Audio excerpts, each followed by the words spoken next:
The National Insurance Board of the Turks and Caicos Islands have told the public that they tried in earnest to prevent the liquidation and subsequent closure of TCI Bank Limited, and as a major shareholder, depositor, and creditor of the bank, remains committed to saving the bank. The NIB via a press release stated, quote, "The NIB remains even more resolute than ever to do everything possible to safeguard the future security of our stakeholders. The NIB will therefore continue to cooperate with the provisional liquidators and the FSC to see if it is indeed possible to save the bank from complete closure.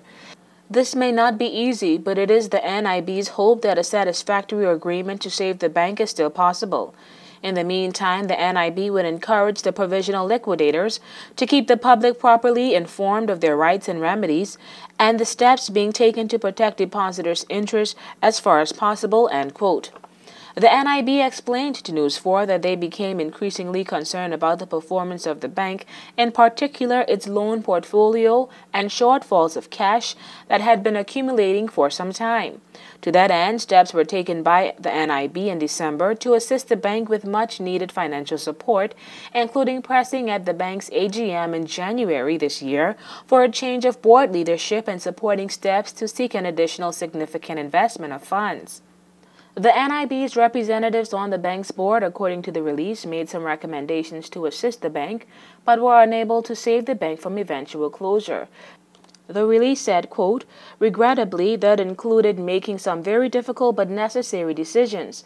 A. To reduce the operating costs of the bank. B. Strengthen its management and operating practices and procedures. And C. Address certain critical issues relating to the bank's deteriorating non-performing loans portfolio." While those efforts were already beginning to show encouraging signs, the NIB's representatives on the bank's board had advised that the bank's non-performing loans portfolio had continued to decline and that some of its large depositors had, for whatever reason, decided to withdraw their funds on deposit with the bank, end quote. The NIB also noted that it was especially disappointing that at the time the order for the provisional liquidation was made, the NIB and major institutional shareholders were in active negotiations with a potential foreign investor introduced by the bank's consultant, which, if successful, could quite possibly have resulted in an immediate injection of much-needed capital to help strengthen the bank. The release sent to our newsroom ended by stating, quote, "While the NIB regrets the bank's current troubles, it was proud to support the institution over the years as it provided a real opportunity for the people of this country to participate in something that had great promise.